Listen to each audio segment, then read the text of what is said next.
धेनुमानस की इस चौपाई में गोभक्ति, वीरता और सनातन संस्कृति के अद्भुत संबंध को बताया गया है। संतों की वाणी में इसका भाव कुछ इस तरह से दिया गया है। लोहन सिंह जाट बड़ जोधा, गौ रक्षा जन्मे सतबोधा, गौ धृत शक्ति भई सोई बानी, गायन साम वेद रस खानी। लोहन सिंह जाट बड़ जोधा, गौ रक्षा जन्मे सतबोधा। जब जब धरती पर धर्म संकट में पड़ा है, तब तब ऐसे वीर पुरुष जन्मे जिन्होंने अपने प्राणों से अधिक गौ माता और धर्म की रक्षा को ज़्यादा महत्व दिया। लोहन सिंह जाट बड़ जोधा, लोह समान दृढ़ विश्वास वाले लोहन सिंह जाट, सिंह समान पराक्रमी, ऐसा महान योद्धा। यहाँ केवल एक व्यक्ति की बात नहीं हो रही, बल्कि उस संकल्प की महिमा कही गई है जो धर्म रक्षा के लिए सदैव खड़ा हो जाता है। गौ रक्षा जन्मे सतबोधा।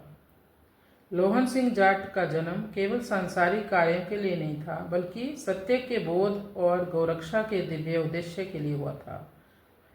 जिस हृदय में गौमाता के प्रति करुणा जाग जाए, समझो वहाँ सत्य का प्रकाश हो जाता है। गौ धृत शक्ति भई सोई बानी। उनकी वाणी में जो तेज, ओज और प्रभाव था, वह गौमाता के घी और सात्विकता की शक्ति से उत्पन्न हुआ था। सनातन परंपरा में गौ के घी को केवल भोजन नहीं, बुद्धि, स्मृति और आध्यात्मिक तेज बढ़ाने वाला अमृत माना गया है। तो गौ दूध भी अमृत है और गौ घी भी अमृत है। गायन सामवेद बखानी। उनकी वाणी और गायन में सामवेद जैसा मधुर रस बहता था। सामवेद को संगीत और भक्ति का वेद कहा गया है। जिस मुख से गौमाता की महिमा निकले, वहाँ वाणी भी मंत्र बन जाती है। जहाँ गौमाता की सेवा होती है, वहाँ वीरता भी जन्म लेती है और भक्ति भी। कई लोग गौमाता को पशु ही मानते हैं। वह धर्म, करुणा और संस्कृति की पाठशाला है और वो देवालय है। जिस समाज ने गाय को माता माना, वही समाज ज्ञान, संगीत, आयुर्वेद और अध्यात्म में महान बना। आज आवश्यकता है हम केवल शब्दों से नहीं, सेवा से गौरक्षा करें, क्योंकि गौमाता की रक्षा में ही संस्कृति की रक्षा छिपी हुई है। तृणचरि धेनु संतोष बताई, यही जग गो सम को कहु भाई।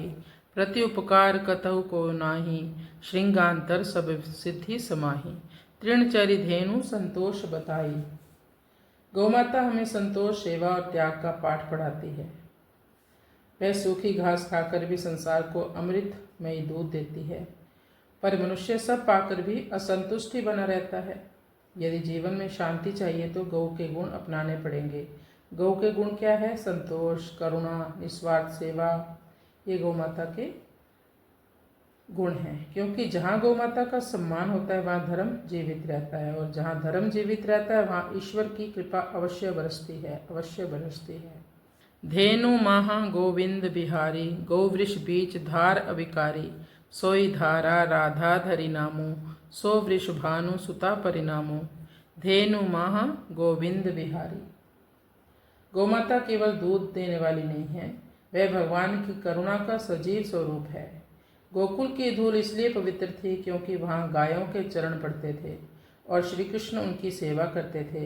यदि घर में गौमाता का सम्मान होता है तो वहाँ केवल अन्न नहीं, ईश्वर की कृपा बरसती है। और जहाँ धर्म रूपी वृषभ खड़ा हो, यानी बैल खड़ा हो, वहाँ अधर्म अधिक समय तक टिक नहीं सकता। इसलिए संत कहते हैं, गौ सेवा केवल परंपरा नहीं है, यह तो भगवान से जुड़ने का सरल मार्ग है। जहाँ प्रगटी सुरभि नित आवा, पिया सहित पै पिय पियावा।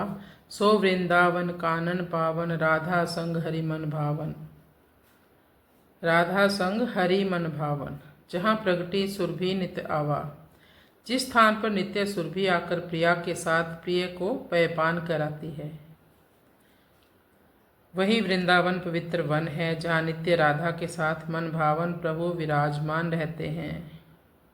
खीर सरोवर बन गयो अति पवित्र गौलोक, क्रीडत गोपी गोप सब सुरभि गए सुरलोक। जय गौ माँ, जय गोपाल।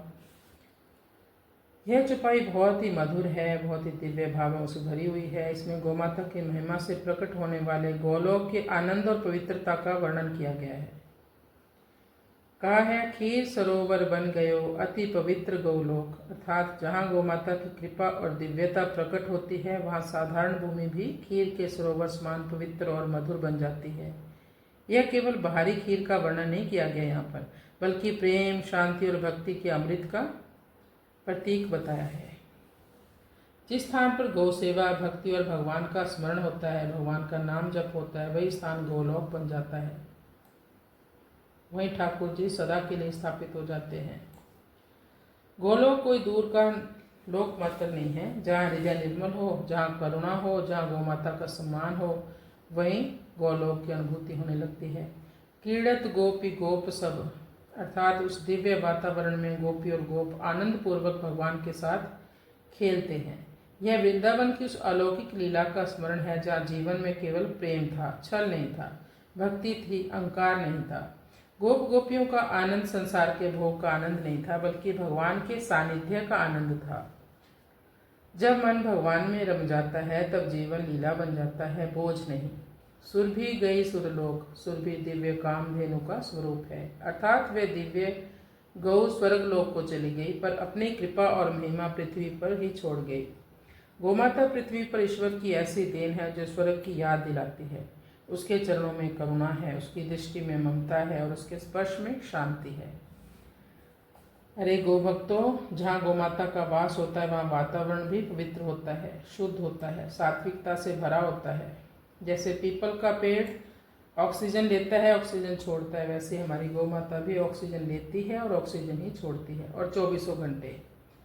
जहाँ गौ माता होती है वहाँ कला क्लेश नहीं होता, करुणा रहती है हमेशा।